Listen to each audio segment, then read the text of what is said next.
behalf, you guys hear me okay?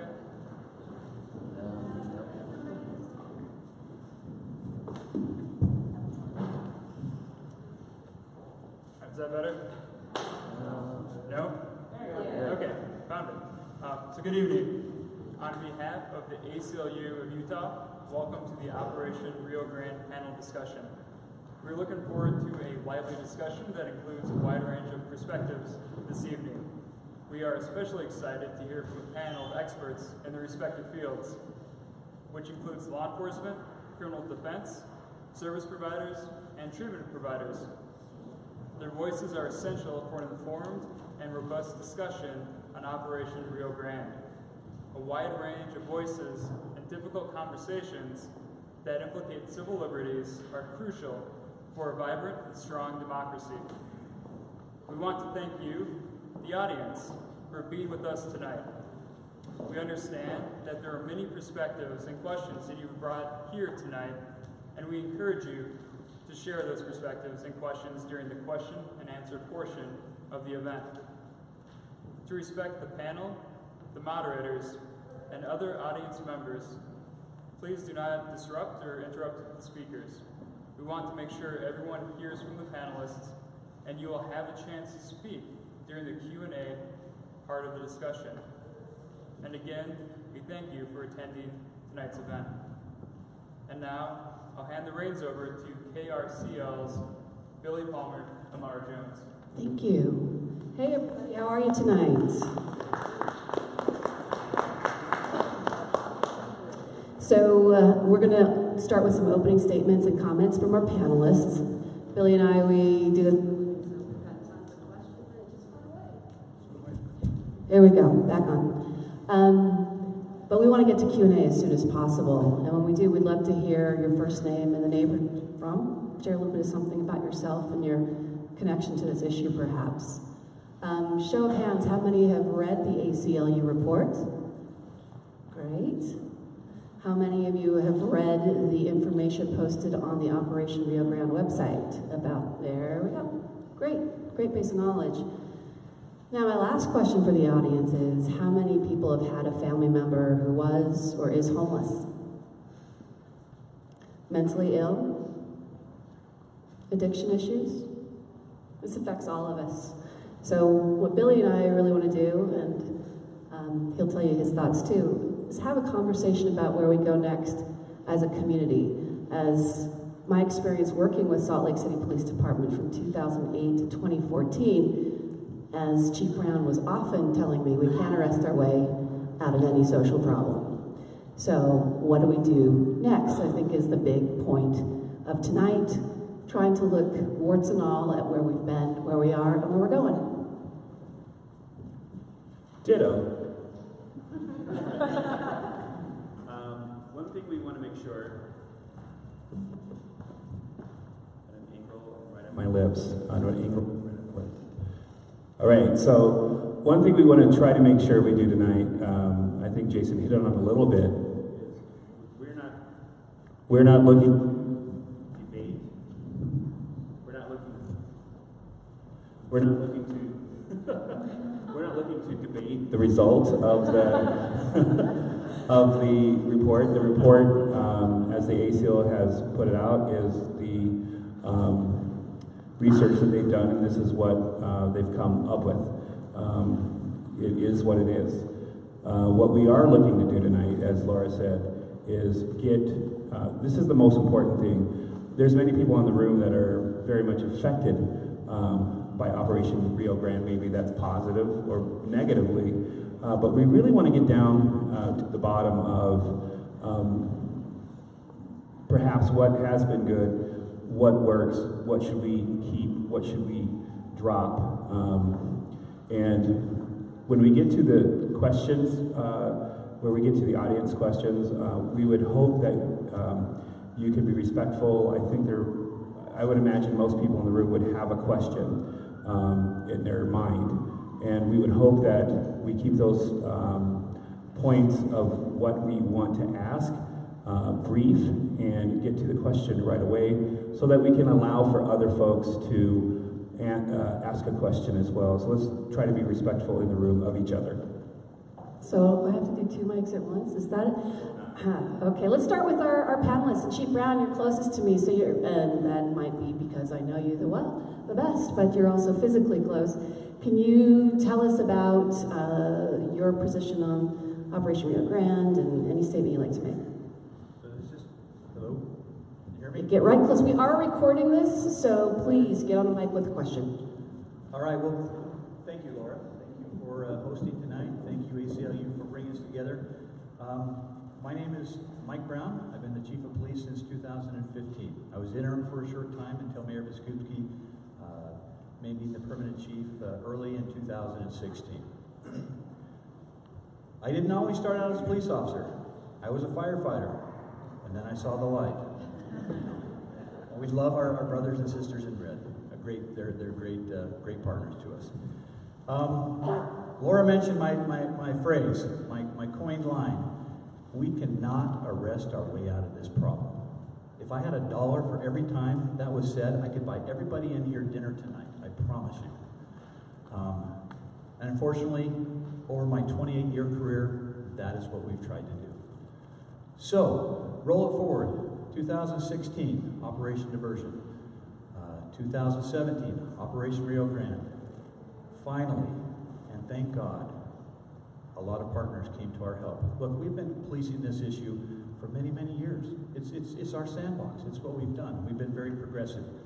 But I'd like to thank all the partners that have helped us and stood by our side. The state of Utah, UHP, APMP, Division of Workforce Services, all our partners, the Road Home, 4th Street Clinic, my friend Sean McMillan's out there, First Step House, Adam, Odyssey House, Matt, Catholic Services. Thank you for joining our forces. And ACLU, thank you. You brought us here tonight to talk about the issues, probably from different perspectives, and that's okay. Because your perspective usually is very, your view is from where you sit and how you see things. And so tonight we get to review what's going on, widen the aperture, and talk about what we can do better as we move forward. Thanks, Chief. All right. And next we have Kate Conyers, former public defender, now in private defense practice. Hi. Good evening. My name is Kate Conyers, and I welcome the opportunity to participate in this evening's conversation. I served as a public defender at Salt Lake Legal Defenders for nearly 8 years. And while there, I had the opportunity to serve as LDA's representative to the drug court team for the ORG drug court. I'm now a partner at the law firm of Conyers Nix, a criminal defense firm.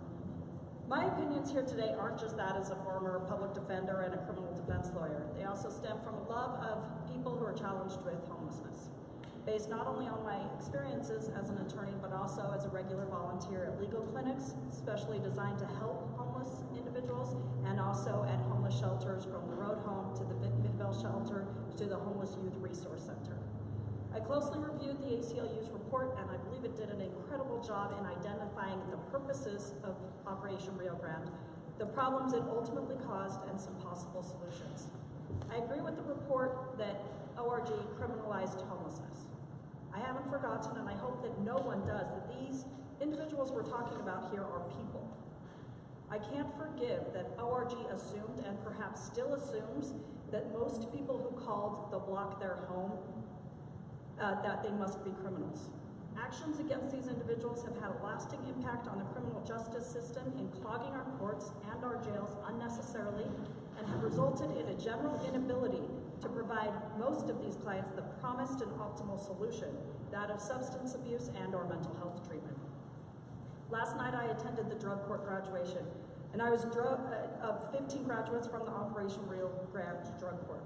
And I was deeply touched by the stories and experiences of those 15 graduates, people I worked with for over 6 months, and their general insistence that Operation Rio Grande saved their lives.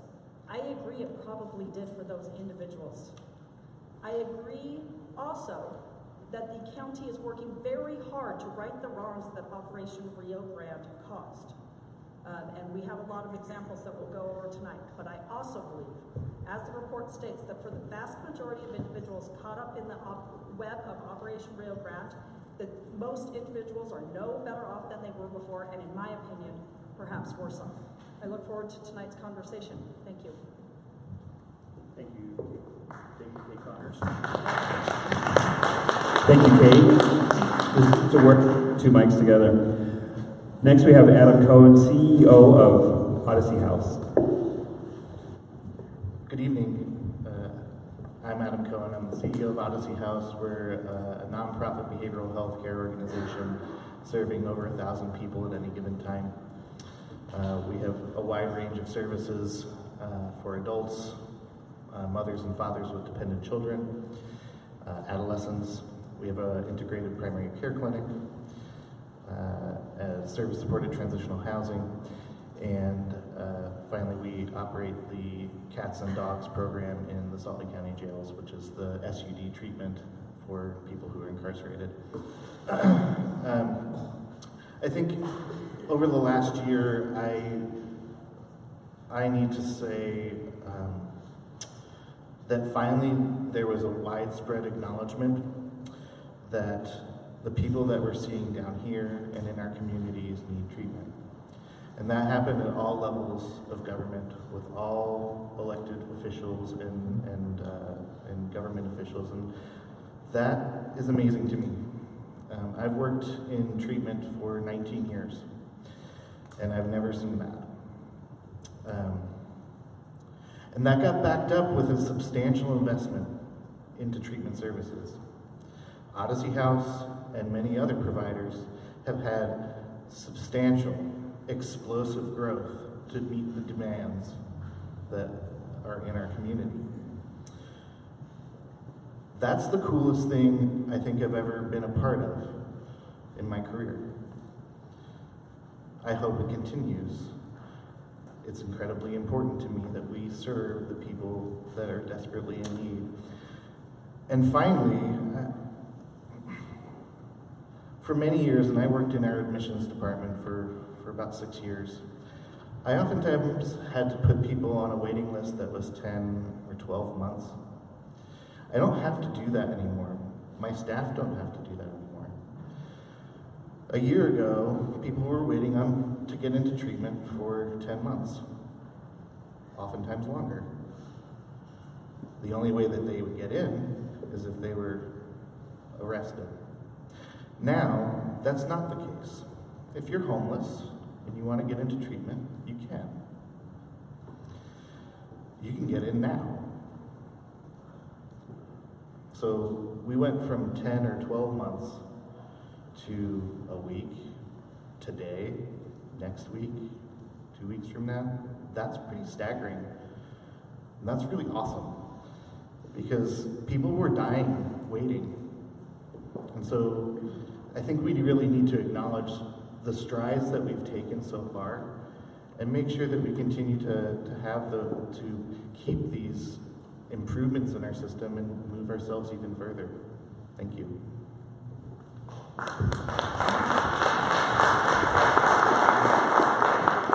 Next, we have Matt Melville, Director of Homeless Services at Catholic Community Services of Utah. Billy, thank you. Laura, thank you. ACLU, also thank you. And a huge thank you to everybody that's here right now and those that are watching online. Please stay engaged. This is such an important topic. Also, go vote. Go vote. Let your voice be heard. It's very, very important. The topics that are happening right now in our community cannot be overlooked, or you shouldn't let somebody else make those decisions for you.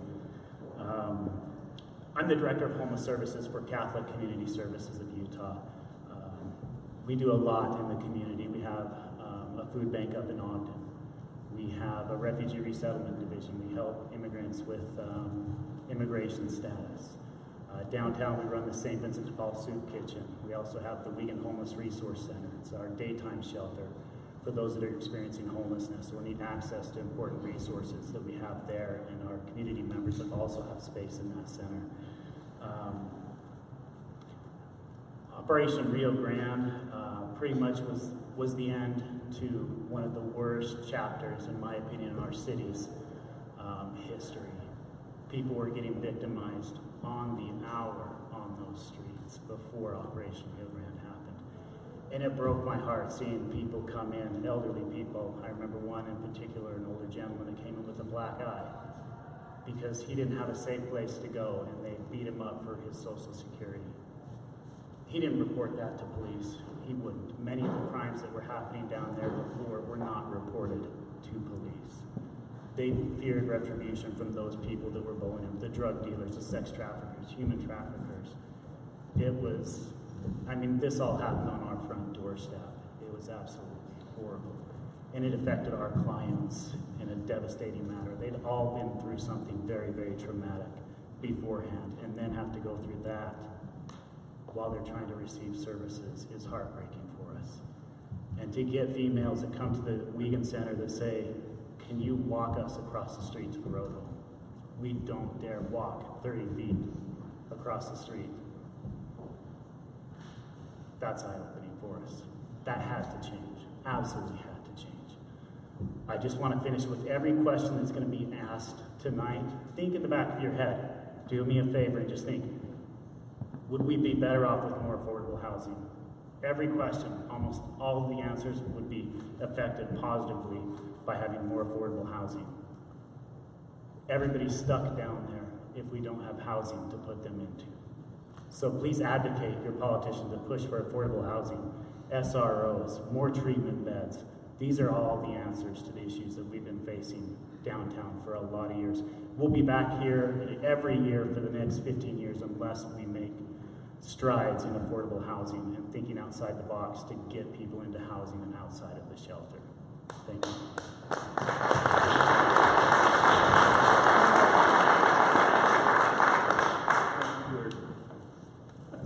Thank you to our guests.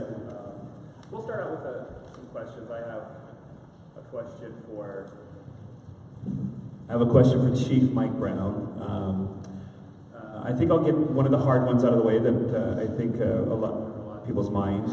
This report cites 5,024 arrests in the past year, and as we know from street counts, we have roughly people living on the street around 2,800, somewhere around 3,000 at a time is what was estimated. For 5,000 people in one area, those arrests, most people would ask, doesn't that point to arresting our way out of it, or suggest that we are treating homelessness as a crime? What is your response to that? What's the question? Well, the question is how you would respond to that, yeah. Look, 5,000 plus arrests. Well, let me ask you this question. Let me defer that back to you. Do we know, and has it been researched, are all those 5,000 people homeless? Were they experiencing homelessness? Were they criminals? Were they selling drugs? Were they assaulting individuals? Were they preying upon some of the most vulnerable people in our community? I think we need to answer those questions before we throw those numbers out like that. But what we're doing now and where we're going is really where I think we need to go. And we've been trying to go there for many years. To separate those that would prey upon the most vulnerable people in our population, those that are suffering from mental health issues, those that are suffering from substance abuse disorder. We needed to clear the criminal element out of it and then be able to provide them the services they need. Look, it's what we've been doing in Salt Lake City for many years. Before Operation Diversion or before Operation Rio Grande, we had set up our Community Connection Center. That is where we house our 8 social workers. Within the Community Connection Center, people could walk through the front door and they could be connected to the services they need, treatment they need, any type of facility or anything that we could do to help them improve their lives and get out of the homelessness issues or the substance abuse issues they're dealing with. When Operation Rio Grande came on board, a lot of folks, and we'll probably talk about it, Billy or Laura will talk about maybe have moved to different areas within the city. So Salt Lake City developed a co-responder model so that we could take social workers, pair them with police officers, and go into the communities that we serve, and again, reach out to those people. Not try to arrest them, but try to connect them to services. We have our CIP program within the police department, where every police officer, our first responders, are trained to deal with mental health issues. That's paramount. That's one of the biggest achievements that the Salt Lake City Police Department has accomplished over the last few years. And we've had representatives from BJA come and look at that model and say, Salt Lake City, you're on the cutting edge of what you're doing to help those that are suffering from mental health issues. So if you're focusing on arrests, I think we're missing the mark. Arrests were a part of Operation Rio Grande, but more than arresting people was connecting people to services. And that's what we've been trying to do for as long as I've been a police officer down there in the Rio Grande area. Thanks, Chief. Does anybody else want to respond to that? Okay. Kate, grab a microphone. I'll just briefly respond. I mean, with all due respect to Chief Brown, I don't know that that's the case. According to this report, and I'm looking at page 4, only 3 of the 1,106 ORG-related bookings at the Salt Lake County Jail were for first-degree felonies, and only 1/5 had felony charges at all. I think a lot of these arrests, in my experience at the Legal Defender's Office and in ORG court, a lot of these arrests were based on not nuanced crimes as defined on that same page, like jaywalking, littering, and loitering, but what we in the industry call homeless crimes. That would be public intoxication, public urination, those sort of crimes. Possibly criminal trespass, that's another homeless crime. I think for the general population, these are crimes you only see usually as a secondary crime. Like usually there's something, the primary crime is something like domestic violence or something like that. But with our homeless population, these are primary crimes, and these are crimes that are putting people in jail.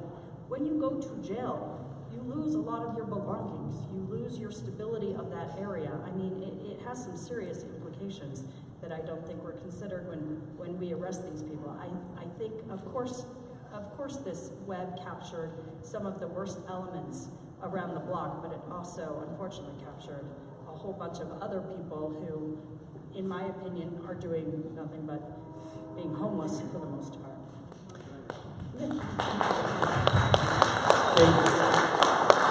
Respectfully, some of the crimes that you're talking about are very low misdemeanors. They would never land anybody in jail. We would write them a citation. And so to think that everybody that is ever arrested goes to jail is just not absolutely true.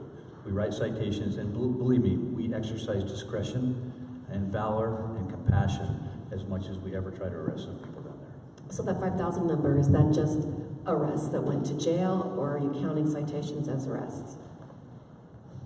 We'd have to get the statisticians to answer that. Lies, damn lies, and statistics. Matt, I'm curious what folks said at St. Vinny's and Bishop Wiegand when Operation Rio Grande started up. Can you give us some kind of feedback? Yeah, it's interesting because we helped do some outreach as it was happening and talking to people on the street as well. But in the weeks afterwards, our clients told us that they felt safer. They didn't see those, the street bullies that were out there, or the people that had drug addiction problems that were trying to recover. And those dealers knew, and they would offer them a free bag of heroin. They knew they could get them back hooked on. And we're not free of drugs right now, but it is a lot better. I'm not getting offered drugs day in and day out as I come into work. The clients feel much safer. We actually contracted with a third party to do some surveys, our clients to do surveys of the safety at the Wiegand Center. And right now they're giving the Wiegand Center about 75% a very safe rating. So we've really been able to turn the tables. I wish I had numbers before Operation Rio Grande, but the neighborhood, the Wiegand Center, our property is a safe place for our clients. Not just because I say that, because that's what they're telling us through a third party that surveys them daily. Thank you, Matt. Adam, same question for you. Did you have comments on that? On that? On the question. On his question, on the question for him about what his clients are telling him. Sorry, I thought Laura pointed a question to both of you. I might be confused. I wanted to maybe talk to our two service providers on the panel On the deadline of 2019, when Operation Rio Grande ends, is there a concern of funding running out, support running out, or any of those types of things? I'm sure that's some people's concerns, so I wanted to hear your thoughts. So, for the treatment aspect of Operation Rio Grande, I think it's important to note that Operation Rio Grande and the Targeted Adult Medicaid Extension are linked, but they're separate to some extent. So the deadline for ORG is potentially the law enforcement part, but the treatment part is Medicaid, and that's there. So it's ongoing, and unless it was to be changed legislatively, it's here to stay. So that gives me promise that this is a continued effort. For us on Rio Grande, we don't want to see the neighborhood fall back to where it came from. It needs to be a neighborhood of hope, opportunity, and not of the disparity and crime and all of the other bad things that were happening. So we don't want to have law enforcement all of a sudden forget about us, or the community, legislators to forget about us. We want them to prioritize the services that are still going to be happening down on Rio Grande. There's still going to be service providers like, 4th Street Clinic in the neighborhood, Rescue Mission. Our offices will still be down there helping those in need. The Wiegand Center will still be serving those campers, the people down by the river, those people that are shelter resistant.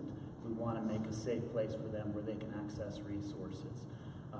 One major benefit to our clients was the fact that Operation Rio Grande, they identified, a gap in the system that we closed at 4 o'clock at the day center, and they provided us funding so that we could stay open later into the night, so that people didn't have to be on the street at 6 o'clock after that dinner meal. They could come inside and be safe and have access to services. So that's been a blessing to our clients to have a safe place to go to before they check into their bed of the road home.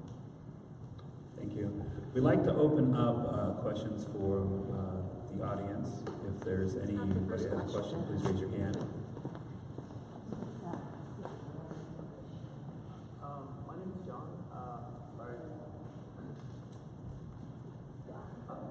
My name is John. Not coming through. Okay. My question is just if those 5,000 or 5,000 arrests or citations, were those followed by fines, or followed up by fines, or any of the like? Were there fines that followed to that, and citations, and did it create another burden on the folks that caught up in that system that they can't shake, and it makes it harder to get out of homelessness? Is that for me? It's for everybody. Thank you and Kate. What happens once somebody is issued a citation or goes to jail is really part of the criminal justice program or the judicial process. And I'm not sure, but I do know they have, there's a court that is headed up over in the Wiegand Center where those very issues are addressed. Because if you fine somebody money that doesn't have a job or the means to pay for it, you're just making the problem worse. And so I think that a lot of those issues are dealt with through the prosecution and the defenders in a way that is good for everybody. But I can't speak to it because that's really not our lane in the road. Drug courts, and perhaps Kate, you have a better idea there. I would say for the most part, fines are rare. A lot of these people, if they went to jail, a lot of judges will close cases with credit for time served and will release them. If it results in any sort of probation, like through AP&P or Salt Lake County Probation Services, fines are still suspended for the most part. You're given credit for any time you served in jail, and how these cases are generally resolved is a lot of times there's not just one, there's multiple cases. So the district attorney's office will globalize them. Usually that means a one-for-one, like plead on one case, dismiss another. But fines are actually rare. I think the court system recognizes that these people can't afford fines. If anything, there is a requirement to complete some amount of community service in the local community.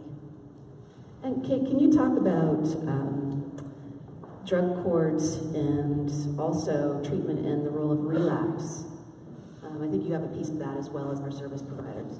Yes, I think Operation Rio Grande Drug Court has been incredible. There are a lot of people that have made this drug court program work. There are currently 144 people enrolled in that program. As I said, 15 graduates last night.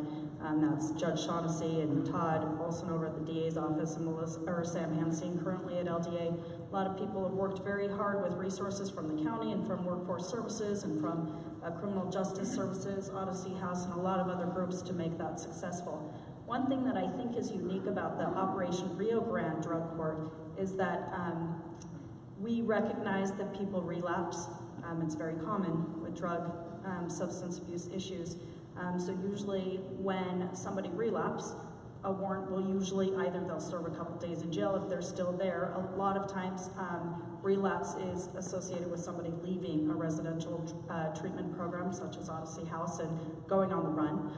Warrant will go out for them, and when they are picked up, which inevitably will happen between a couple days or maybe a couple of weeks, they'll go to jail. But the great thing about Operation Rio Grande Drug Court is that we try to get them released and get them back into treatment as soon as possible.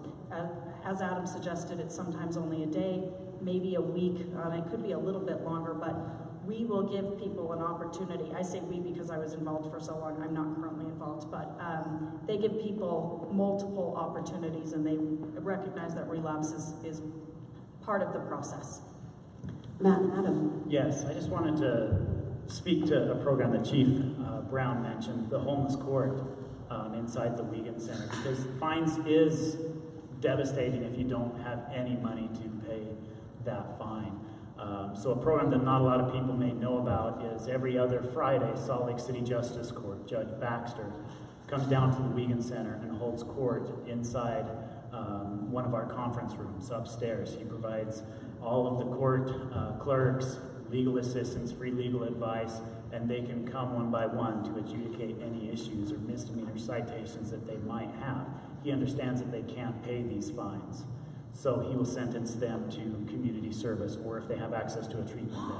So that way that they're helping out, it helps us out because they can serve and do that community service in a place they're comfortable with. They can help us out inside the Wiegand Center. And it helps that backlog of court problems that could happen. And he'll pull back warrants and do everything possible with the client in mind to help them out. It is a great, great program. And Adam, if you could also touch on the 90-day problem in treatment. The what? I call it the 90 days. Insurance runs out, and you get discharged to the streets. So if people get, if I missed a certain portion of the question, I'm sorry. The 90-day problem. Okay, yeah. So maybe first I want to address the first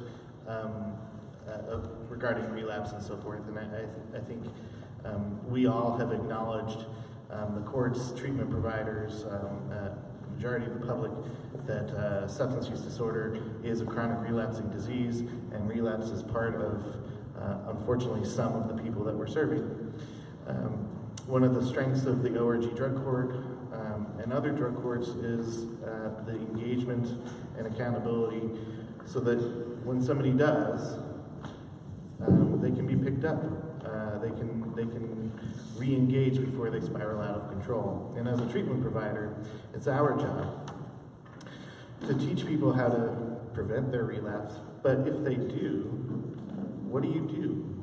Where do you go? Where do you go? Who do you reach out to so you don't spiral out and go back to where you were?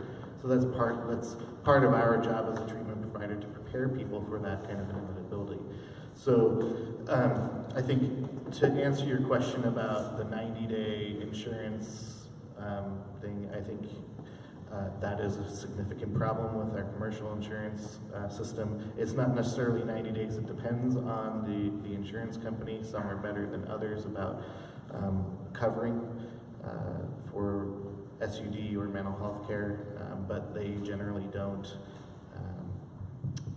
match what the public system does. So in the continuum of services, you get someone in treatment, they get traction, start making progress, and as you start moving them into taking back completely their lives. What is the challenge there, and is there something there in terms of priorities to make sure that we're not back here in 6 years? Yeah, so I think there needs to be a change in the healthcare system overall as it relates to payment for substance use disorder in this particular case, so that when people are first having these issues, that their insurance is covering it, and they can get the treatment that they need before they spiral out of control and hit the streets and hit the court system and hit Medicaid. And so they need to be on the hook for paying for these essential services, and it costs less if we treat it earlier. And the human cost to it costs less if we treat it earlier. And yeah. Yes, I'm sorry, I wanted to applaud that myself. All right, Adam, you might have to roll forward a little bit for me. We finally got a wired mic. And if some of you have questions, you may want to just move up towards the center here. We can put you on mic to ask your question. So if you don't mind just coming out of your seat.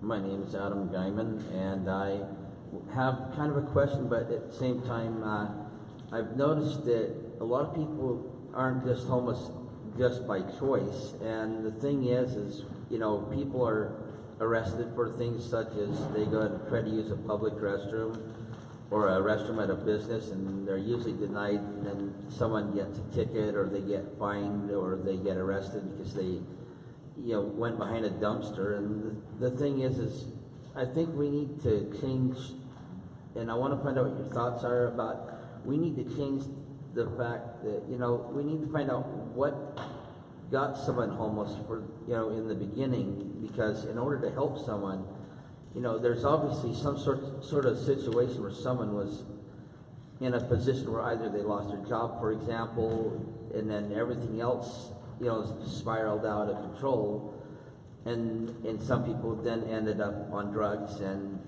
there's many reasons, and in order to solve the problem, we've got to go back to where the person's first had their problem, and then instead of finding people or even giving them a ticket, because if you give a ticket to someone and they're charged with something, then when they go to apply for a job, they're usually denied, because they'll say, oh, sorry, you did this, oh, well, I can't give you a job, and that's not going to help with the situation.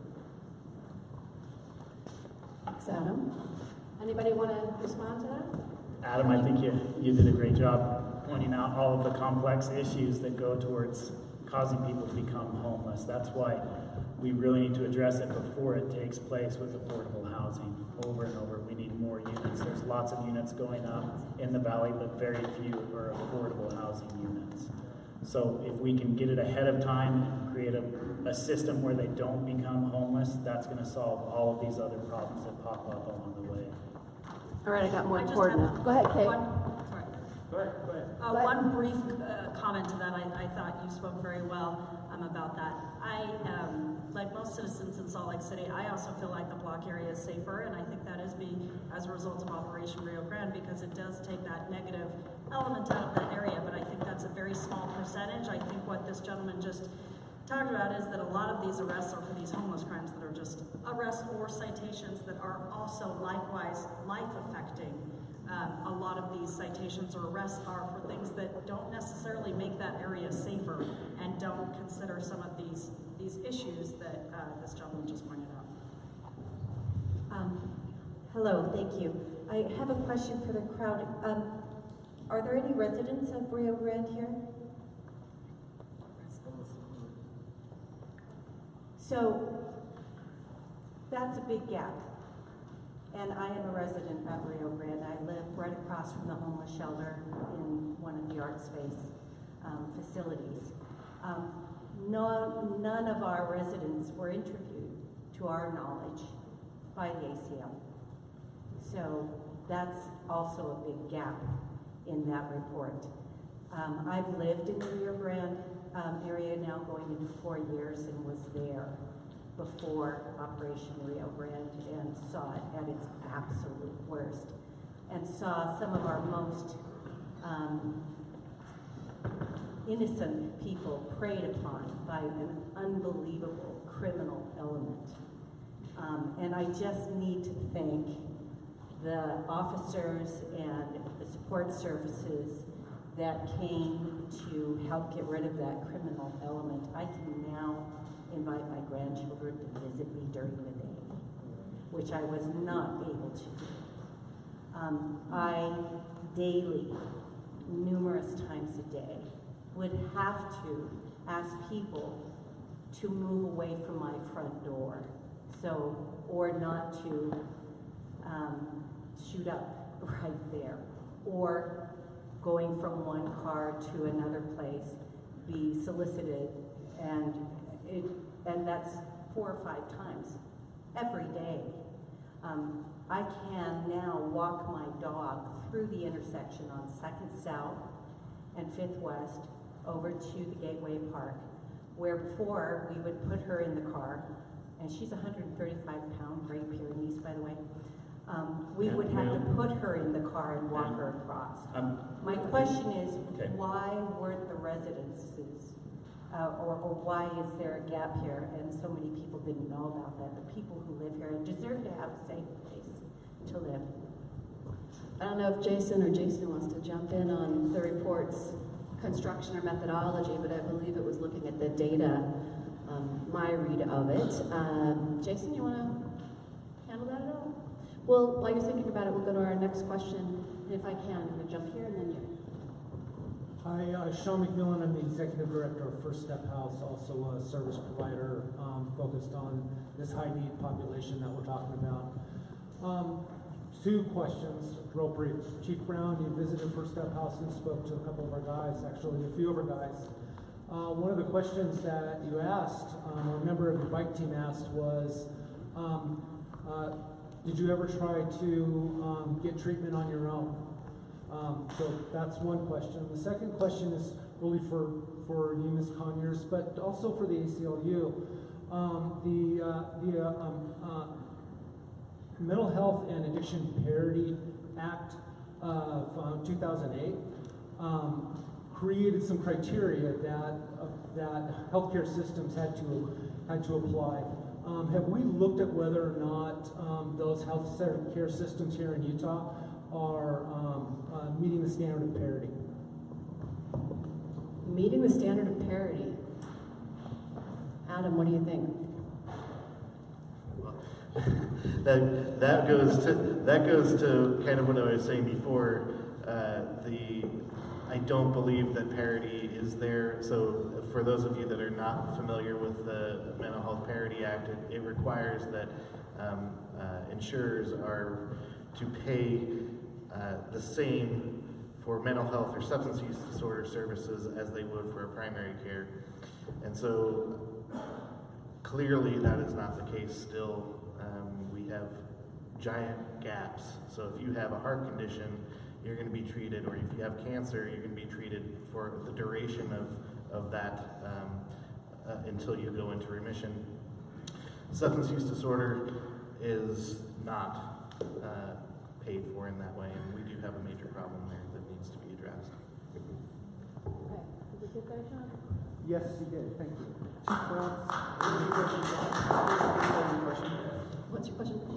You visited First Step House and spoke to some of the guys. You asked them if they could have, if they had ever tried to get treatment on their own, and what they said to you. Yeah, you know, I've been to the First Step House a couple times, Sean, and I've been to Odyssey, Adam, one time, and I tell you, to a T, to an individual, every one of them said, I've tried, I've tried, I've tried.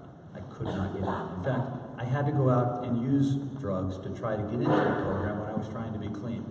Every one of them said, Chief, I hated your guts the day you arrested me, the day your bike cops arrested me.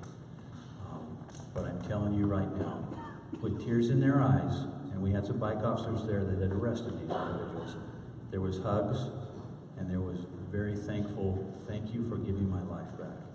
So I think sometimes we look at these arrests as a very a bad situation, but every one, and I make a point to go as often as I can to see these individuals, and there may be some in the audience tonight that I visited with or have experienced that very same thing. But to a T, they said, look, thank you for making that arrest and giving my life back.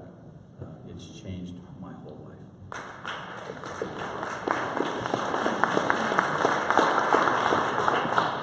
Hi, yes, gentlemen. Thanks. My question basically is based on the concern of a case manager that's worked with this population for some years. I'm sitting with a group of case managers, and we're aware of the housing and vouchers working with folks who are dealing with dual addictions or mental illness or just substance. But the case management piece, what is the availability of funding for this population? Because they're going to need long-term follow-up care, either to integrate for the first time or to re-emerge into society. And that's a super important piece, that case management, that wasn't present early on with Housing First, which caused a great deal of turnover when landlords are becoming very bitter. Do you mind if I start with that question? Go ahead. Yes, please. Just Go ahead, briefly. Kate. And I'm sure everyone has something to say about that.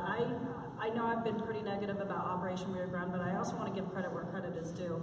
I don't like how it went down, but I do think that the county and some other organizations are doing a lot of work in a lot of different areas to deal with the problems that ORG created. One of them, the county specifically, started with over $600,000 for their sober living their pilot program. I know that they've helped over 200 clients to date, 80% of which have remained clean and are transitioning to regular housing. I was also informed that they were given $600,000 more in funding for that specific program. Also, their Gateway to Housing program has $1.2 million in new funds for housing programs. Now, that's not going to solve the entire problem, but of course, it's a step in the right direction. And if I may, how much is our appetite as a community for drugs, and compounded by the emerging opioid crisis over the course of Operation Rio Grande, made it that much more difficult for each of you in your respective areas of expertise to address these issues, individually or together? Chief Brown, can you look back and go, that's what that was. This was the unfolding opioid crisis. Yeah, I mean, what is our appetite for drugs? It's almost insatiable. I mean, we have a problem in this country that we need to look at. And we keep going back to addiction. Addiction is a chronic brain disease. And how do we treat it? We treat it by arresting people. Probably the least effective, most expensive process we have.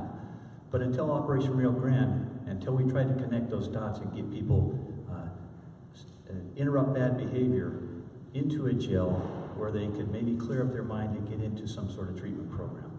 That has been huge, and that is what's changed lives. Look, I hired on in 1991. Let me just give you a little lesson, history lesson. When I was down around Pioneer Park in that day, you could go out and you could buy a twist of cocaine or heroin or cocaine for $20, an individual hit.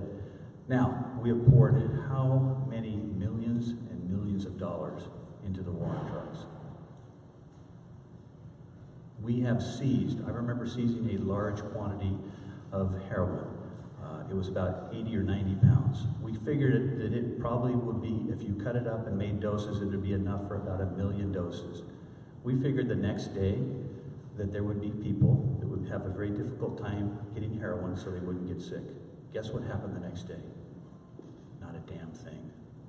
So, how porous and how many drugs are coming into this country? A lot. And so I really think we need to look at a different paradigm shift. And that's what I keep saying. Look, this Operation Rio Grande may not be perfect, but it's working. And if there are things we need to tweak, we can. But if we stop and we criticize and don't move forward, we've failed. Look, today, if you go out to buy a twist of heroin, how much is it? $20. You roll into inflation, it's probably cheaper today than it was in the 90s. So I really think that we need to start looking at other models to fix this addiction that we have.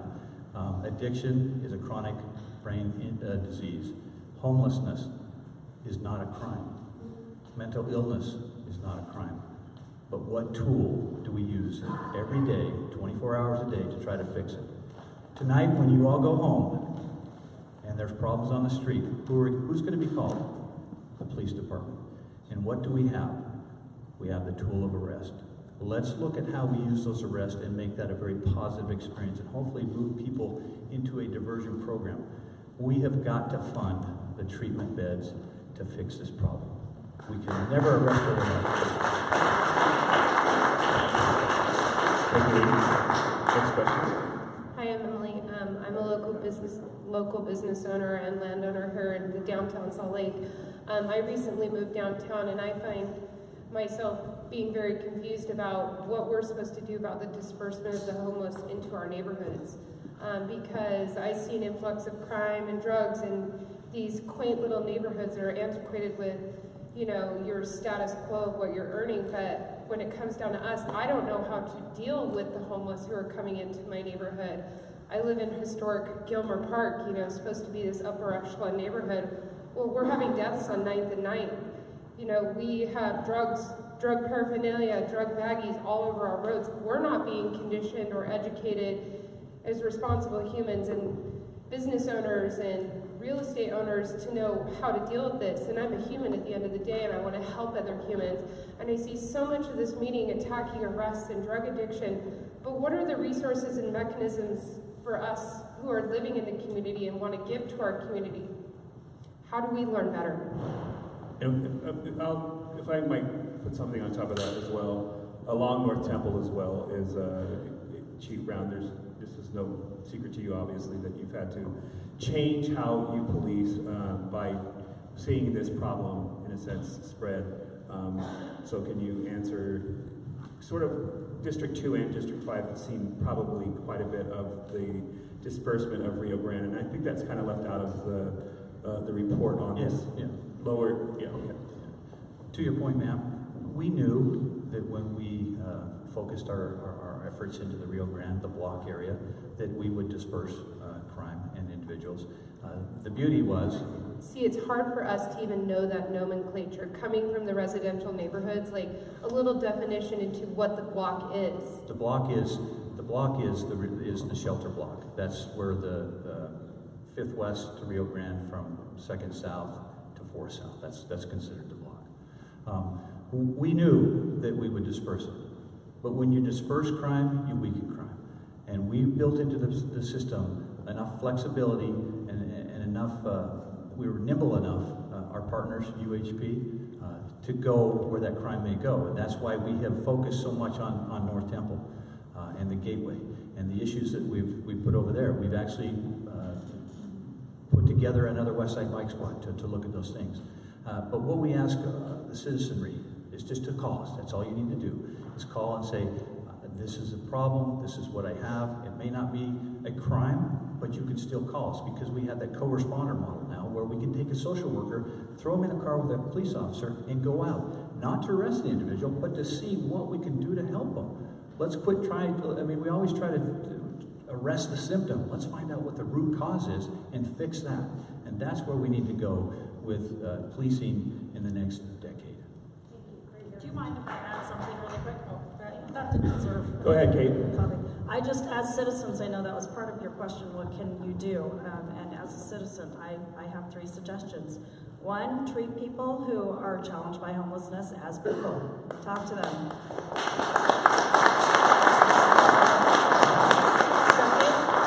2, if you have the ability, hire and help house these people. If you see that they have misdemeanor crimes in their history, don't let that be a barrier to housing these people, these individuals. And 3rd, please vote in favor of the Medicaid expansion that's currently on the ballot. That's a perfect time to bring in Mr. Hughes from the south end of Salt Lake. You mentioned Proposition 3, right, as we speak with Greg Hughes here. Here you go. So by way of introduction, I know people on the panel may know. My name is Greg Hughes, I'm Speaker of the House. I am a public servant, and I am here because we have spent as a legislature a considerable amount of time and resources on this issue. And I was more than disappointed by the report. I know that it was said that it is what it is, but I think we're operating under some very false premises here that I do believe the record has to be corrected. I'm glad to hear we're categorizing those 5,000 arrests as arrests. But the data, and I wouldn't even call it data, but this report that was created identified those 5,000 as actual individuals. It then took the 243 new treatment beds that have been brought online and considered those one-off ability to treat one person, and then it identified the drug court as being able to help or expunge the criminal records of just 120 people. If you take that report that's been sent, that's been shared on every media outlet, and the public who doesn't know much about this space, they are told that only for every 13 arrests, only one person is helped. Now, I can tell you as a public policy maker that when I ask my colleagues who don't represent Salt Lake City, they don't represent Salt Lake County, when we marshaled $70 million in one effort, not to mention the 2 legislative sessions before that, where we put tens of millions of dollars in for new resource centers. If I have lawmakers who believe that we are that inefficient with these dollars to arrest 13 people to only help one, the question was asked, would we see the funding long-term go away? You bet we will. And what is the biggest crime about that opinion of 13 arrests for helping one person is flat out false. Those 5,000 arrests do not represent 5,000 people, as was calculated. It actually represents just under 3,000 people, because some people are arrested more than once. The beds, they don't just help one person. They don't just treat one person. Over 1,000 people have been able to, as Adam has described at Odyssey House, have been able to be helped by those new treatment beds. What your real ratio is, unreflected in that report, is there isn't a half a person. It's 2.5 if you do the math, but it's more than 2 to 1, but it's less than 3 to 1 in terms of our ability to help people that are in need. Now, we have never said once, as we have taken this on, that our job is finished or that is good enough. We've always pointed to having to do more. I have a question here at the end. I had to think of how I was going to make this a question. Believe me, I did. But what's even most discouraging is I've heard comments made by Ms. Conyers that the premise of Operation Rio Grande is to treat that we thought everybody down there was a criminal. I have never heard that sentiment until I was sitting here tonight. I have not worked with one person who has, with a broad brush, identified the people that were in need, people that are being preyed upon, as all criminals. I think that the idea that we have misdemeanors, jaywalking, urinating behind a dumpster as the totality of the law enforcement effort is a gross misrepresentation. In the summer of 17, we had a brand new teenage homeless shelter, and it had to close in the middle of the summer because volunteers were afraid to be there. We had violence. Matt Melville, he is a saint at Catholic Community Center. You need to know that the people up there, everyone up there, I saw you at the drug court graduation. We have people, they're on the side of angels doing this. But Operation Rio Grande is not a law enforcement effort. I guess my question is this. I've heard this said over and over by a panelist tonight, that all that we're talking about, by the way, when you have law enforcement, and we've added our troopers who are highway patrol, they have the word highway on their shoulder. They are urban policing with a social worker, getting to know the people in that area, understanding who they are. I've walked with them and know that that's the case. This isn't just heavy-handed black helicopters flying around. But my question is this. If you take what was happening, if you took a snapshot of the summer of 17, with the murders that were going on, the people being run over, the people afraid, the needed volunteers that stopped showing up to help because they were fearful for their own lives, do you honestly believe, 2 questions, do you honestly believe that that was the result of jaywalking and urinating behind a dumpster? And do you honestly believe that this comprehensive effort that law enforcement has been an integral part of, but goes far beyond law enforcement, do you really believe what I've heard tonight? This is all that we're doing right now are the problems caused by Operation Rio Grande. Do you really think that what we're doing today, the drug courts, everything here, we're picking up the pieces from Operation Rio Grande?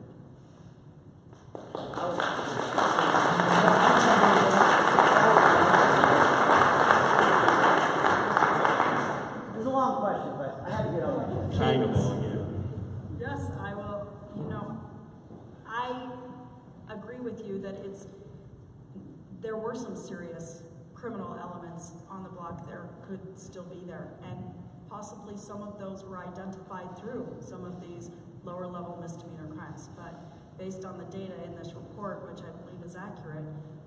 The numbers I said before about what percentage of those, were felony crimes, and 3 of 1,100 were for first-degree felonies, and only 1/5 had any felony charges at all. There's no question in my mind that there was a lot more arrests than there needed to be. I don't know what that number is.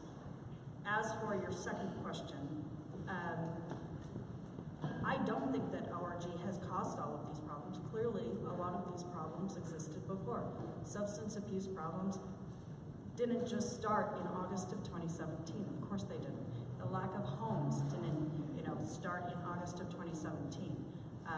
I'm suggesting from my perspective that ORG has created a lot of more issues than perhaps there were before. It's very hard to quantify those and label those.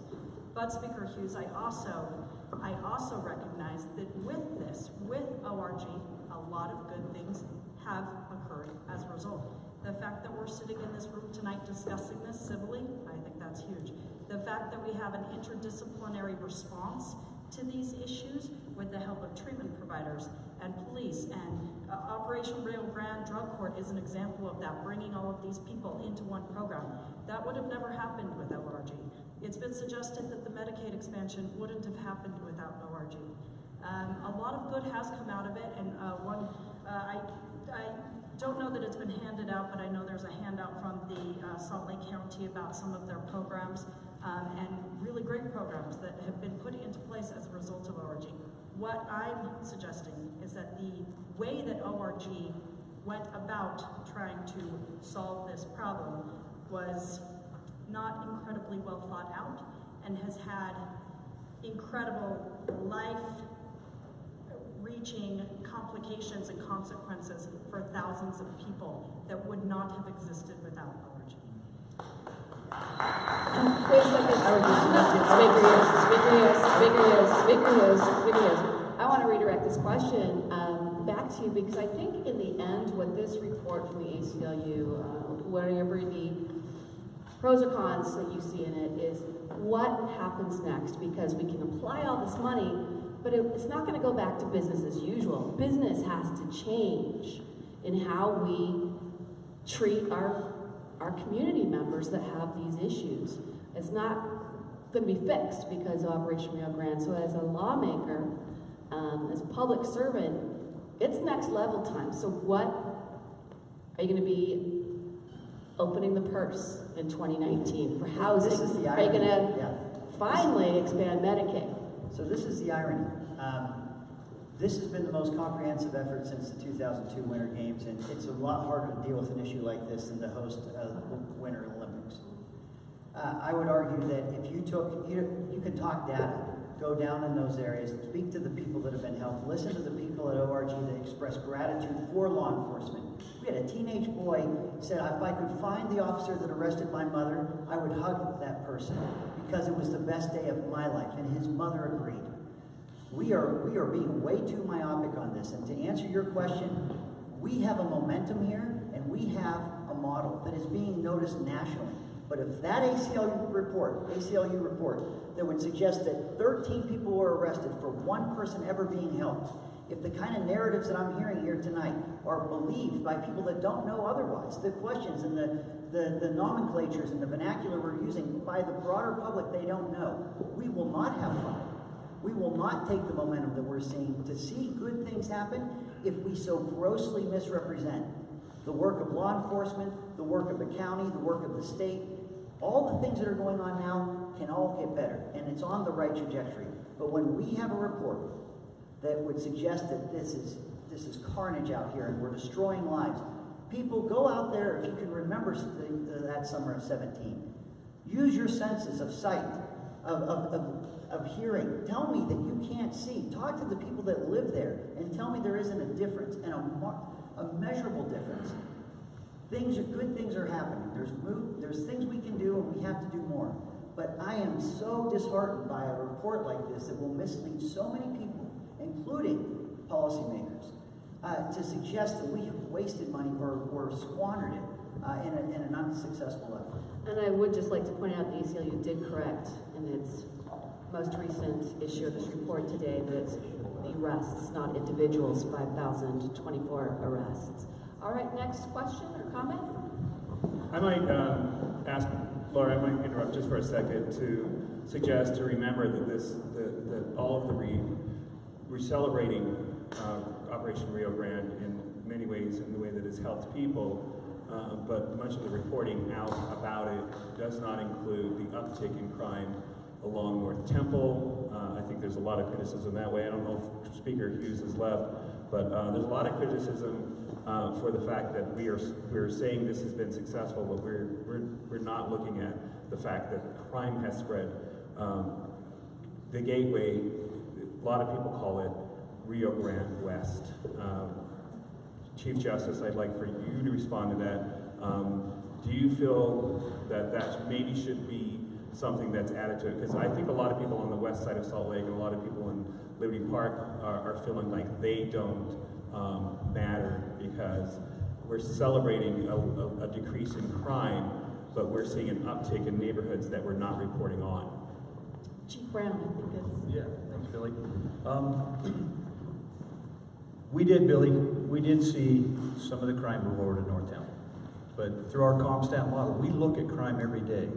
We have a whole bureau, the Special Operations Bureau, that houses the bike officers, that houses SWAT, NARCs, street crimes. We look at it, and we move very quickly to address it. We built a bike squad. We opened a substation. And I drive those areas almost every day. Who's been by the Gateway in the last week or so? Noticed a change? Amazing change. We knew it would move. There was a lot of there was a news story about people moving to the park, Liberty Park, and so we went out and looked at the calls for service, and we had people calling saying there's a individual that it looks like he's homeless in the park, and so please get over here. So we would respond on those calls. Well, guess what it was? It was perhaps somebody that was experiencing homelessness in the park at 2 o'clock in the afternoon. Not a crime. Guess what? They can be there. And so a lot of this is people with all the talk and conversation about dispersion. Maybe those people have been there for months or a year, but now it's in there. It's on the front page, and they see it.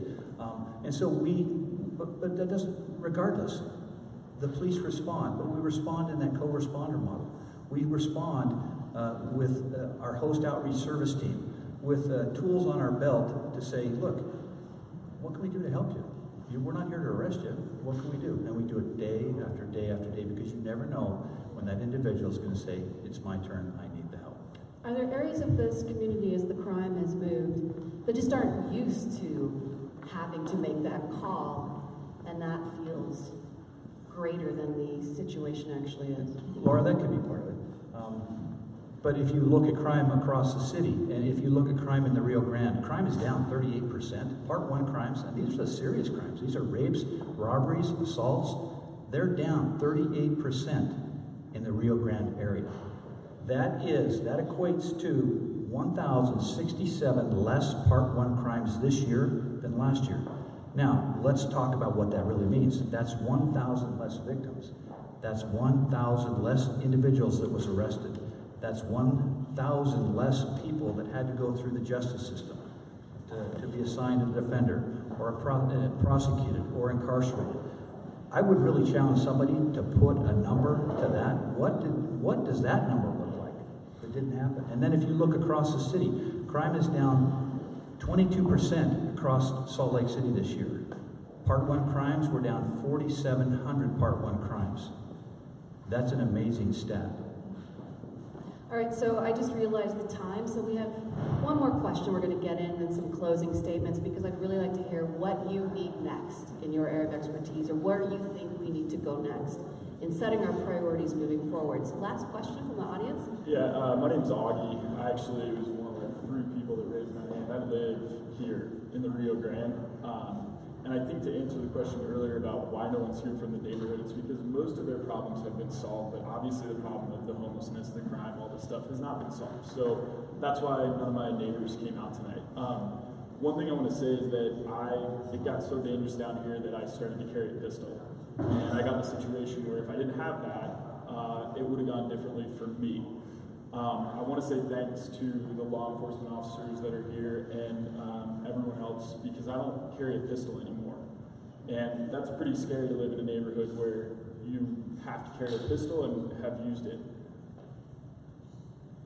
Just want to make that really clear for everybody. And I'm a, close your ears, Mike, but I'm a really good fighter. So it's not that I feel like I can't handle myself, it's that that's how bad things got. So thank you guys for what you've done. I appreciate it. My question, it's been really nice watching everybody debate the effectiveness of this program tonight, and I never thought I'd be speaking behind the Speaker of the House, so this is fairly nerve-wracking for me, but my question is exactly that. What's next? We can sit here and throw out stats and tell everybody what a terrible job they did, or how proud they are, or how much money they made or lost or whatever, but I don't think that's going to help me, and I don't think that's going to help the people that need it most, which are the people experiencing homelessness, struggling with mental health, struggling with addiction. So I just want to shift the conversation to a solution-oriented discussion and stop the debate. Let's do that. And Chief Brown, I'm kind of curious, can you maintain this level of focus? Or does it something have to give to change business as usual? No, I think we can. I mean, Salt Lake City was all in before Operation Rio Grande. We had dedicated to the Rio Grande area 67 officers. That's a lot to deal with the problem. We've been working on this for years and years and years, and that's why I say, thank goodness for the help. UHP, thanks for coming down and helping us. Thanks to the legislators up on the Hill, Speaker Hughes, Ben McAdams, Mayor Jackie Biskupski. They have all come together to provide resources to make this problem better. And so, it's like Mayor Biskupski says, we're all in this together. We really are. We've got to come together and figure out where we go. We're on a good path. We're on a good trajectory. Look, we don't have enough resources. And like I said, tonight, when you're all laying your head on your pillow, think about who's out there dealing with all these problems. It's the police officers. In the 90s, there were 160 million people in this country. There were over 600,000 treatment beds for mental health. Roll it forward to present day. The population is more than doubled. There are 320 million people in the United States. Anybody know how many treatment beds for mental health there are? Less than 50,000. Let's start funding our treatment for mental health and addiction, and let's stop trying to arrest our way out of this. Thank you, Chief Brown.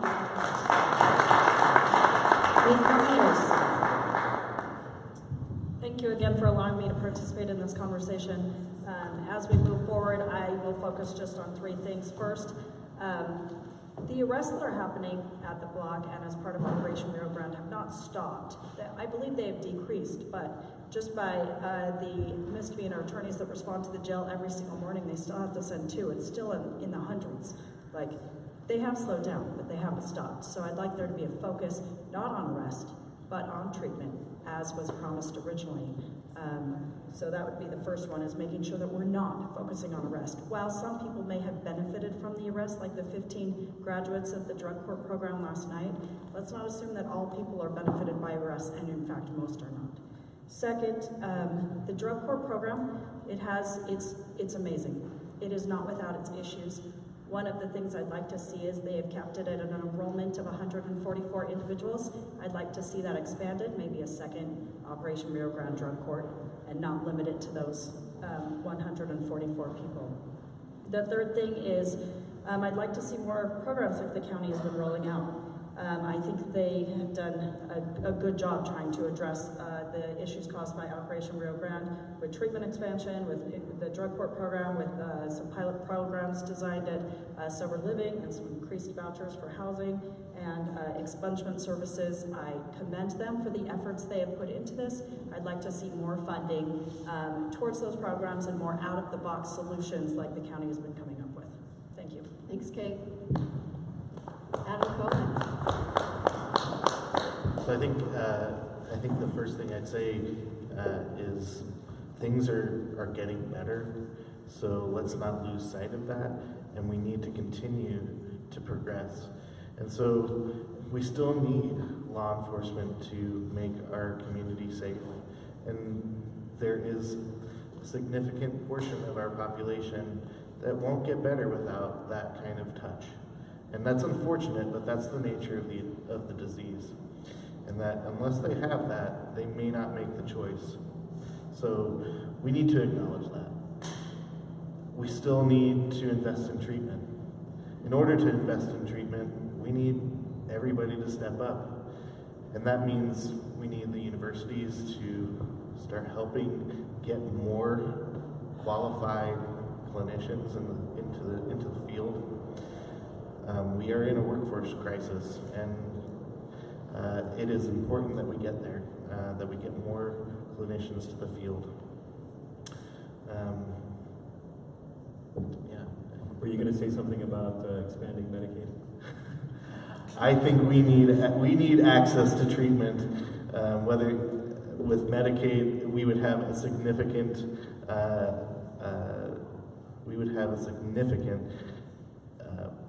population that would be able to access services that can't today, and that is truly unfortunate. So, yes.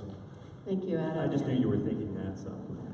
You're right. Matt Melville, in your closing comments too, I'd love to hear what's next for St. Vinny's and Mission Weekend Day Center as these changes start to happen on Rio Grande. I hear you have big plans. Yes, there's going to be a lot going on in the future. You're going to see 3 new small resource centers opening up, scattered throughout the valley. We need to support those. We need to volunteer. We're always looking for volunteers. Please stay engaged. Come volunteer at the soup kitchen. We need your help.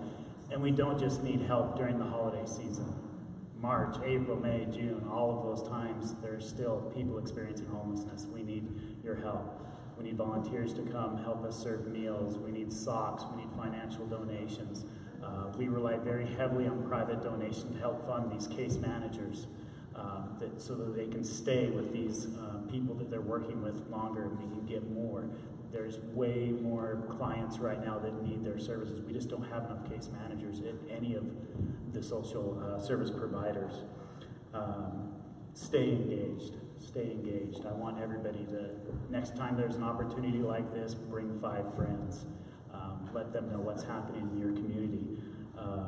While their community shelter will be closing next year, we will be staying put. We're going to be actually expanding our footprint at St. Vincent de Paul. We won't be feeding as many people, so we're actually going to change our model a little bit. We're going to be opening a training kitchen, a culinary arts training kitchen within St. Vincent de Paul to help people that are experiencing homelessness get 16 weeks of training so that they can go into the restaurant business. We've got a lot of restaurants that are hiring people like crazy right now. Tourism, hospitality in Utah is great. They can't find people quick enough. So we want to engage our clients with job skills that'll get them a good paying job. The restaurant industry typically has lower barriers to get people employed. We want to get people right in at line cooks, start making a decent wage. They can get lots of overtime right now. It's going to be a great opportunity to give them a hand up. So you'll see a lot of changes and probably some social enterprises from Catholic Community Services. The Wiegand Center is still going to be in the neighborhood helping those people that are shelter resistant. The campers, the other people that will never step foot in a shelter, they still need a day center to come and get a shower, get hygiene supplies, get access to medical services. So we will still be in there helping out along with other partners that are also staying in the neighborhood.